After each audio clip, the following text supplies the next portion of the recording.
स्वागत है आपका। आज का टॉपिक है SSC MTS English practice set.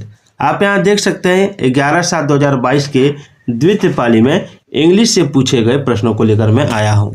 तो चलिए एक एक प्रश्नों को हम लोग सोल्व करते हैं। पहला प्रश्न है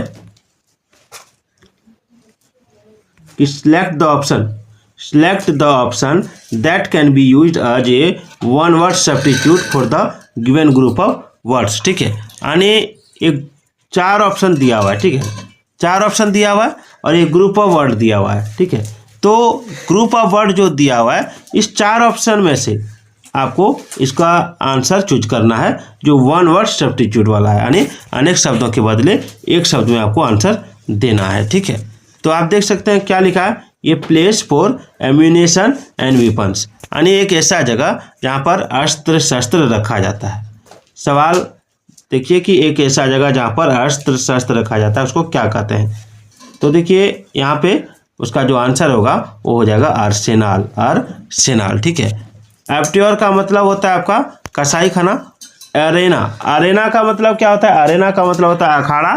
ठीक है, और एवारी का मतलब होता है आपका पक्षीशाला। ठीक है, आगे देखिए, आगे है कि select the most appropriate option to fill in the blank, यानी उचित ऑप्शन चुन के खाली स्थान भरना है। ठीक है, लिखा your district is expose to dash and also to destructive floods. ठीक है, तो यहाँ जो सही शब्द होगा, यहाँ सही शब्द हो जाएगा ड्रॉप्ड। क्या हो जाएगा, ड्रॉप्ड, जिसका मतलब होता है सूखा। ठीक है, यानी आपका जो डिस्ट्रिक्ट है, ठीक है, वो सूखा और बाढ़ दोनों से परेशान है। ठीक है, अब 3 नंबर देखिए कि the following sentence has been given as divided into parts, यानी सेंटेंस दिया हुआ। ठीक है, उसको पार्ट वाइज से बांटा गया। ठीक है, वन ऑफ देम में कंटेन एन एरर, उनमें से कोई एक गलत है। Select the part that contains the error from the given option, अब उस पार्ट को सिलेक्ट करना है जो एरर, जिसमें एरर है। ठीक है, जिसमें गलती है। तो if you don't find any error mark no error as your answer, अगर कोई गलती नहीं है तो नो एरर में टिक मारना है। ठीक है, तो चलिए क्वेश्चन देखते हैं। ये क्वेश्चन है, क्या लिखा है, the students looked confused so the teacher explain the topic again, यानी बच्चे कंफ्यूज लग रहे थे तो टीचर ने क्या किया कि उस चैप्टर को फिर से एक्सप्लेन करना शुरू कर दिया।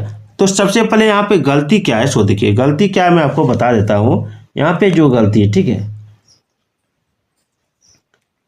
यहाँ पे एक्सप्लेन जो लिखा है, ठीक है, ये गलत है। क्यों? क्योंकि पहला जो सेंटेंस है उसमें पास्ट टेंस का प्रयोग किया है, सिंपल पास्ट टेंस का, तो यहाँ भी सिंपल पास्ट टेंस का प्रयोग होता है। ठीक है, तो यहाँ हो जाएगा एक्सप्लेन द टॉपिक अगेन, ये गलत है। ठीक है, और इसका ए नंबर आंसर हो जाएगा। चलिए आगे है कि select the most option to fill in the blank, select the most appropriate option to fill in the blank, यानी उचित ऑप्शन चुन के आपको खाली स्थान भरना है। ये सवाल है। ठीक है, सवाल क्या है कि officials said thousands of office goers were dash the metro and the trains were running full during peak hours. तो देखिए यहाँ पे जो होगा, ठीक है, यहाँ पे होगा आपका टेकिंग का प्रयोग, वेयर टेकिंग द मेट्रो। ठीक है, ट्रेन अथवा मेट्रो की सेवा लेने के अर्थ में टेकिंग का प्रयोग किया जाता है। ठीक है, याद रखिएगा। 5 नंबर है कि select the option that can be used as a one word substitute for the given group of words, यानी अनेक शब्दों के बदले में एक शब्द में आंसर आपको देना है। सवाल क्या है कि the expression of A wish that miss Fortune और डूम बिफॉल ए पर्सन। ठीक है, यानी इसका मतलब क्या होता है, इसका मतलब होता है कि अभिशाप बोल सकते हैं उसको आप। ठीक है, तो इसमें जो आंसर हो जाएगा वो हो जाएगा आपका कर्स, CURSE, ऑप्शन बी हो जाएगा। ठीक है, 6ठा नंबर देखिए, 6ठा नंबर है कि select the option that can be used as a one word substitute for the given group of words, यानी वही अनेक शब्द के बदले में एक शब्द में आपको आंसर देना है। क्या लिखा है, property left to someone by a will, property left to someone by a will. तो देखिए यहाँ पे क्या लिखा है कि वसीयत या विरासत में मिला हुआ, ठीक है। तो इसका जो आंसर होगा वो हो जाएगा लीगेसी, लीगेसी हो जाएगा, लीगेसी, ठीक है। लीगेसी का मतलब क्या होता है? वसीयत या विरासत में मिला हुआ, ठीक है।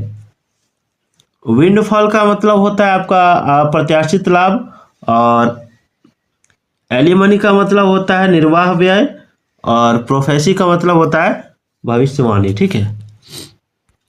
चलिए आगे देखते हैं।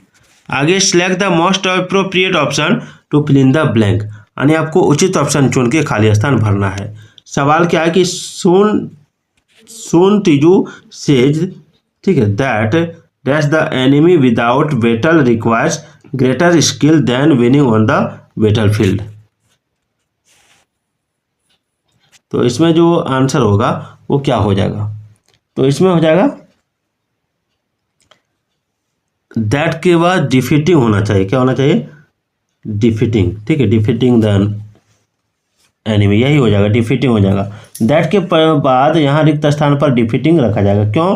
क्योंकि वाक्य के प्रारंभ में अथवा क्लज के प्रारंभ में सब्जेक्ट के रूप में जीरंड या इन्फिनेटिव का प्रयोग करना चाहिए, याद रखिएगा, ठीक है। आगे select the most appropriate synonym of the given word, यानी आपको उचित सिनोनिम चुन के, ठीक है, बताना है। जैसे इनेट का पर्यायवाची शब्द बताइए, इनेट का। तो देखिए इनेट का मतलब होता है जन्मजात, ठीक है। तो इसका पर्यायवाची शब्द क्या क्या होता है? तो इनहेरेंट होता है, इनबॉर्न होता है, ठीक है, इनब्रेड होता है, और कॉन्जेंशियल होता है, ठीक है। तो इसमें हो जाएगा इनहेरेंट। आगे select the correctly spelled word, यानी जिसका स्पेलिंग सही है, ठीक है, उसको आपको सिलेक्ट करना है। तो जिसका स्पेलिंग सही है वो हो जाएगा आपका ऑप्शन नैरेटिव, ठीक है, नैरेटिव का स्पेलिंग सही है। 10 नंबर है कि select the most appropriate antonym of the underline word in the given sentence, यानी जो अंडरलाइन वर्ड है इसका एंटोनिम यानी उल्टा शब्द बताना है। क्या लिखा है? It is important to verify the credibility of an online masters program. तो देखिए इसका जो आंसर हो जाएगा वो हो जाएगा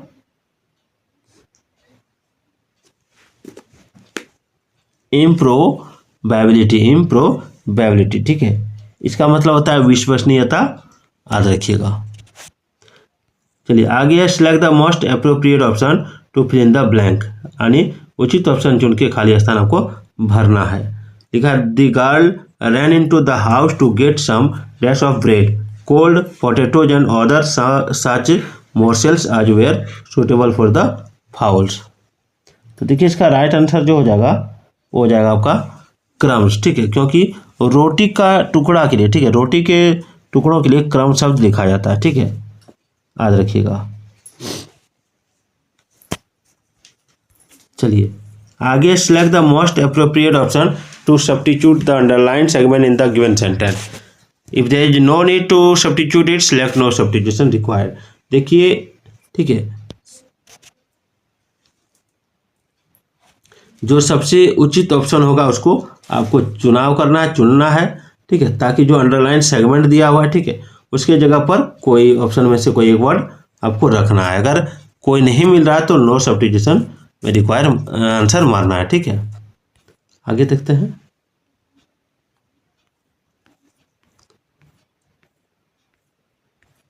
आगे यहाँ पे देख सकते हैं लिखा it is a story about Mr and Mrs Ansari who had look to rent an apartment in the sky.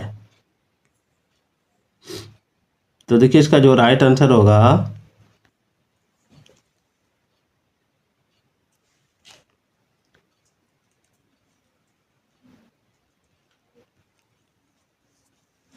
Mister and Mrs Ansari है यहाँ पे। तो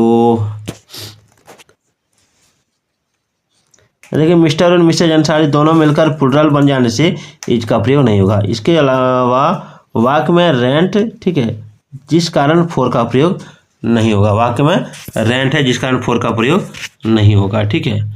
तो यहाँ पे जो हो जाएगा, यहाँ पे हो जाएगा वे आर लुकिंग टू, ठीक है।